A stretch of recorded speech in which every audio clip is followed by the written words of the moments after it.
Welcome to Catalyst Conversations, the podcast where we spark powerful change in women's wealth. I'm Hadriana Leo, a wealth coach, counselor, and strategist, and each week we dive into the conversations, strategies, and stories that help women confidently create the life they've always dreamed of. In this space, we bring together the wisdom of people from all walks of life who are ready to break free from the cycle of financial stress and build lasting wealth.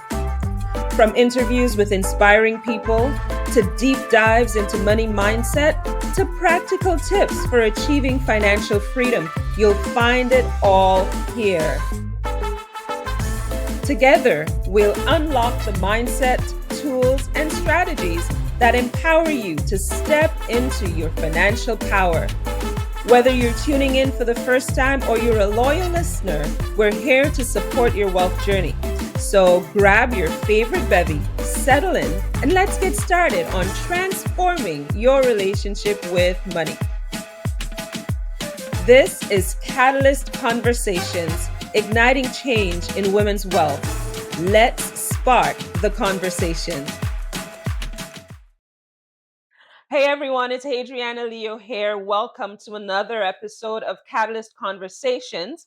And in this episode, I'd love to talk with you about some strategies you can employ when you're managing finances with a partner that is disconnected.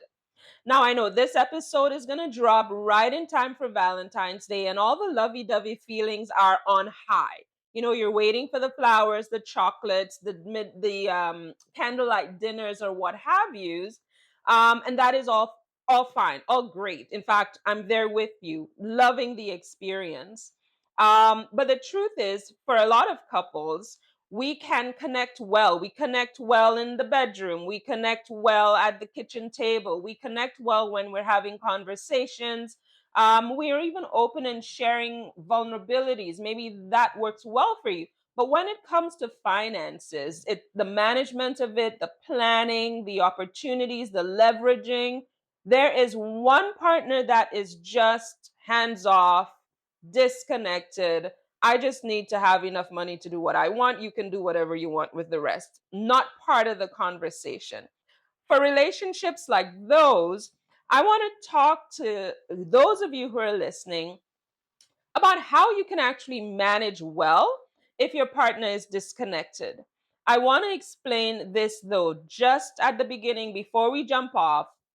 If your partner is the epitome of evil, if the partner is any way misusing or abusing you mentally, physically, emotionally, what have you, if you are in a relationship with the devil himself, run, go, do not look back, do not pass, do not try to save your that kind of relationship thinking that if we can just get a handle on the money, it'll work. Money is never the actual reason for your troubles. Money is a symptom, it's showing evidence of a deeper problem. So, whatever is happening in your relationship, before you try to do this, ask yourself, is your relationship healthy? Is it wholesome? Is it rooted and grounded in great values and common beliefs? If that is the case, stay. If you're if there is anything about that partner that says, there's no redeeming, this is abusive, this is not what it's supposed to feel like, please run, say your prayers, and don't look back. No ifs, ands, or buts about it. So let's dive right back into our episode today. So yes, you're loving all the good things about your partner's disconnected. This is actually a fairly common problem in many relationships, and I'm not sure, I'm going to speak from my perspective as a Black woman of Caribbean descent, who immigrated into North America. So it's something that I see often enough. The man comes, he would drop his back in the day pay packet. He'd drop the money on the table. He'd just take enough, whatever he needs for himself. And it's up to the woman to actually decide what to do with the money and how to stretch it. In a lot of instances, stretch it. to take care of the needs of the family. When that happens, the woman is actually put under a lot of stress, a lot of anxiety, and the mental load to take care of the family seems to be unfairly placed on that woman, and the other partner is just doing whatever, living the life. Um, and not being part of figuring things out. There are many relationships today where the partner does not know what groceries cost, does not know how much it takes to take the kids through their programs, their summer camps, has no clue how much back to school shopping is going to dent the budget or the plans that they had, and they are completely averse, not averse necessarily, but they're completely oblivious to what that vacation is going to cost and where we have to pull things from to make that happen. That partner is living in la la land, whereas the other one, you, are trying to make this work as much as possible to create experiences for your family that they're going to really enjoy. So we have an imbalance here, and we've seen it in the past. It does not seem to go away. We need to do something about it. So, first, we're going to talk about understanding why that disconnection may be there. We're going to talk about some strategies that's going to help start, the connection, restart it, get the dialogue open again. And then we're going to talk about, well, if all else fails, what do you do? So let's start with understanding the disconnect. What exactly is going on? To understand the disconnect, we have to look at some of the contributing factors, and this may or may not apply to your specific situation. But one reason your partner may be disconnected may be that they have different money values. Take, for example, the person who grew up experiencing a lot of lack, a lot of having to say, being said no to, because, well, you can't have the sneakers, we don't have the money. You can't have that cereal, we don't have the money. If someone came up with that experience, one reaction to that as an adult could be that they become a bit of a minor league hoarder. They want to have things because they feel that in having things is where their security lies. So they hold on to, they bring things in, and it sits and it's there for just in case, maybe one day, that kind of scenario. That kind of attitude might also come with a disregard for the debt that they have, that they may be accumulating in order to have things coming in for just in case. Now, if that's not your experience, or if that's not the way you are operating with money, we're going to have a bit of a conundrum here, because two differing money values are at play, and they will contradict each other. They will come up against each other, and we have a problem. If this person is averse to conflict, instead of dealing with it, talking about it, and explaining and sharing, this person might just continue with the minor league hoarding actions and activities. They will do that and just stop talking, disconnecting. They don't want to hear about the debt. They don't want to hear about the space issues. They don't want to hear about all that. So it's quite possible that differing values when it comes to money may be one reason why your partner is disconnected. Another one might be avoidance of stress. Now, I'll be honest with you. If your partner happens to be someone who's been brought up to be male and masculine, and to take that role as, leader of the house, I am the one wearing the pants type of scenario, if they feel that they cannot manage the financial stress of adulting, parenting, mortgaging, and all the rest, they might actually just throw their hands up and say, I'm not touching it. And they may choose to avoid that stress entirely and pass it along. It's very, I think as someone who helps women with wealth, oftentimes people misunderstand and think that I'm bashing men. To be honest, to a large degree, I feel for them because society has programmed them that they're supposed to be good with money and they're supposed to be great earners and they're supposed to be this, that, and the other. The truth is, not every man has that skill set or even the propensity or even the desire. Their personality is such that they don't necessarily want to be bogged down by that. And when we as women take a step back and say, well, you're the man, figure it out, we're not being fair to them. So, in that kind of scenario, what we're looking at here is one partner saying, I don't need the stress, I don't need this complication, you handle it. And they just step away. Unfortunately, that backfires 99.9% of the time because that partner's stress is going to fall back on you. So, happy wife, happy life. If you, as the one managing the money, if you aren't happy, if you're not well, if you're dealing with or suffering with anxiety and stress, the entire partnership is going to bear the brunt of that. So it actually does not work for one to say, I just want to avoid this stress and give it to the other person. It really does not work.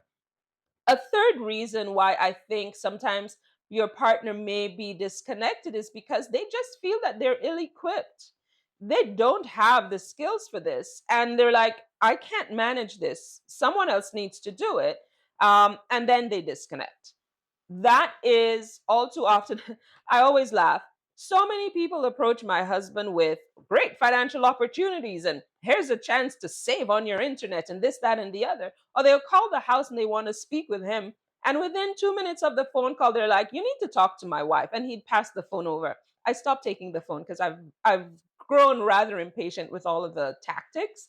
But the truth is, in your partnership, in your union, is your partner actually the one who's qualified to be leading these conversations or doing the research or figuring out where the opportunities lie and exploring those opportunities? Maybe not. Now, that person who is given the role by society, society says it's yours, you have to do it, take it and do it. They're feeling unqualified, they're feeling, I am so out of my depth. They're going to say, you know what? You're the brilliant mind. You do it. I'm out. I'm disconnected. In all the scenarios where I've shared reasons why your partner may be disconnected, all of these scenarios are actually no excuse for connecting. Because whether or not you're stressed, whether or not you feel unqualified, whether or not there are differing values, that is actually no excuse for disconnecting. It may be the reason why you feel like it or you think about disconnecting, but it's really not a reason to disconnect because all of these are scenarios that, with great communication, a healthy partnership, you can mitigate and work out together. So, if any of these are reasons that you're thinking your partner may be disconnected, here are some ways that you can initiate some dialogue. Let's start talking and let's see if we can bring the partner into the conversation, keeping in mind these possible contributors. Okay, first things first. Ladies, pick the right time, okay? Pick the right time to have a conversation about money, to have a conversation about, what you're liking, what you're not liking, and steering the conversation that way. Don't pick it at a time when your partners come in, maybe tired, maybe they faced a whole lot of stuff at work and you see it on their face. That's not the best time to start that conversation. When that partner is going through some difficulty, that's not a great time. When they're tired, that's not a great time. And definitely don't have the conversation when the bills are due and you don't see the money. Don't have the conversation when things are at an intense level financially, that's not the best time to do it. You should try to open that dialogue when, emotions are level, things are calm, and you see some sign that this person is open and receptive. Second, I need you to lead with being empathetic. So that involves sharing feelings and not delivering blame. It, instead of saying like, why don't you ever help me with this? This is so confusing for me. Why is it that you're never helping? That tone, it's not going to do much for you. Instead, share how you're feeling and what you would like. So the perspective, as opposed to why don't you ever help me, instead you could say, you know what, I'd really like to share with you how things are going with the kids' RESP. This is what's been happening. We're getting good returns.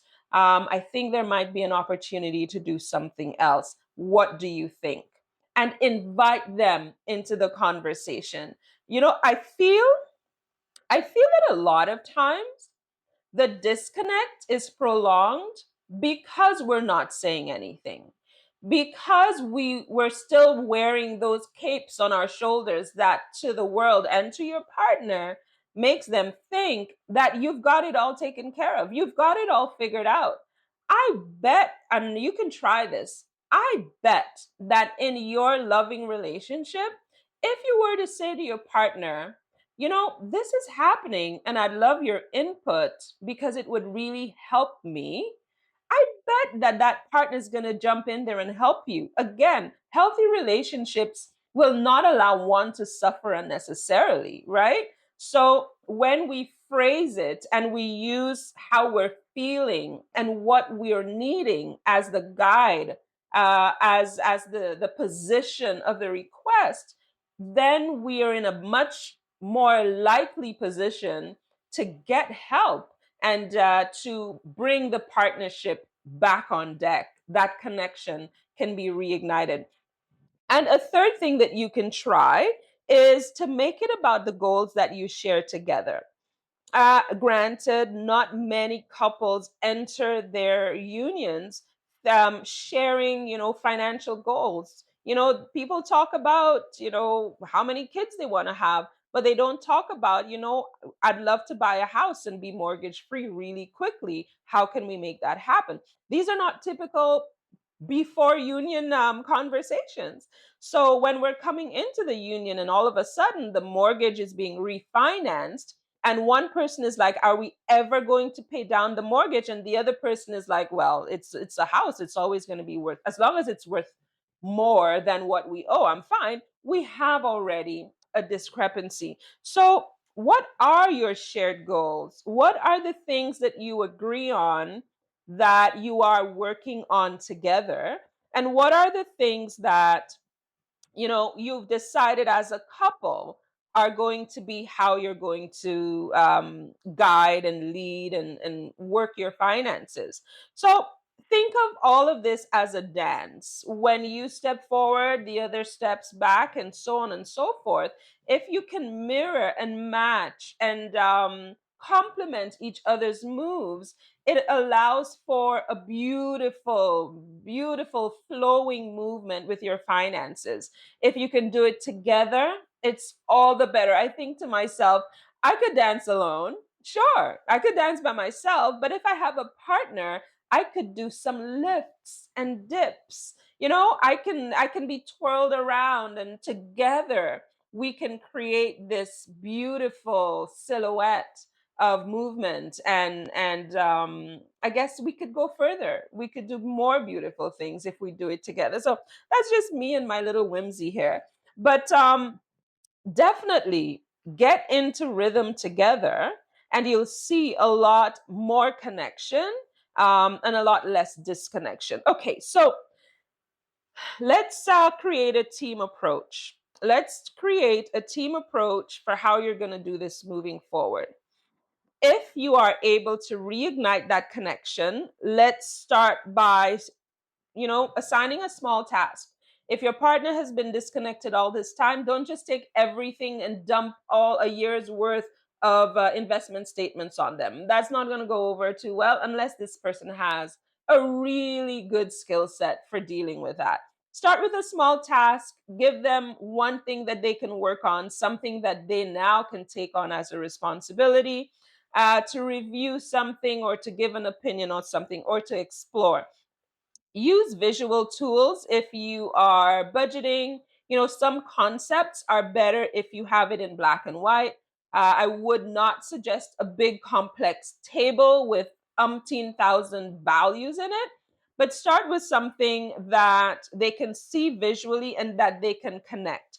Whether it's an app you want to use or a spreadsheet, some kind of tracker, that's going to help make the process a little less intimidating for them.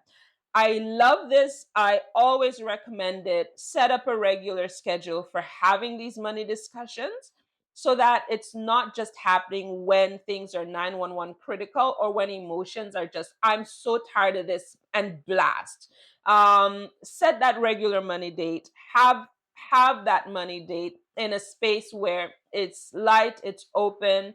Make it something that you can enjoy. If you don't want to go to the coffee shop, go to the library. If you don't want to go to the library, set up something at home or even go for a walk and have that conversation. And that could be your money date. And very important, celebrate, celebrate, celebrate everything that you win. Celebrate together. Every task that is done well. Every idea that gets thought through together and implemented. Celebrate that. Celebrate the progress that you make together as a couple. And then I have to share with you this part. I remember speaking with a client one time, in before she became a client. We had to have the conversation because she is married, her husband is rather disconnected, but they love each other and they want to make things work financially for them. So, with that scenario, she came to me and we were talking, and what have you. And she's pretty certain she wants to do this. So I asked the question, which is a question I ask anytime I'm speaking to one member of a couple. I ask the question, is your husband willing to do this with you? And she said, maybe, but I don't think so. The next question is, are you willing to do this without him? And that, in my mind, is a powerful question because it brings in our last little segment here where I'll share with you what you can do if your partner remains disconnected. There are some things it's outside of your purview. There are some things it's outside of your skill set to fix. Perhaps your partner is just not willing to learn or grow or move with you or build with you in that way. Perhaps your partner is just too wounded, too hurt, too compromised. Perhaps your partner is just not there, right? If that is the case, what are we willing to do? Are you willing to do this on your own? So, a few quick tips. If your partner remains disconnected in all this, first things first, focus on what you can control. You cannot control their reaction. You cannot control whether or not they decide to engage with you. So take charge of what is within your control, but keep them informed. So you don't have to bother asking for opinions if you don't want to, because they have proven to be disconnected and they're really committed to that disconnection. So, okay, you're disconnected. I'm not doing this with you, but I am doing it. So focus on what you can control. Do the things that you need to do for yourself and for your family, because when you do it, everybody benefits. However, if it's not done, everybody feels the strain and everybody feels the stress.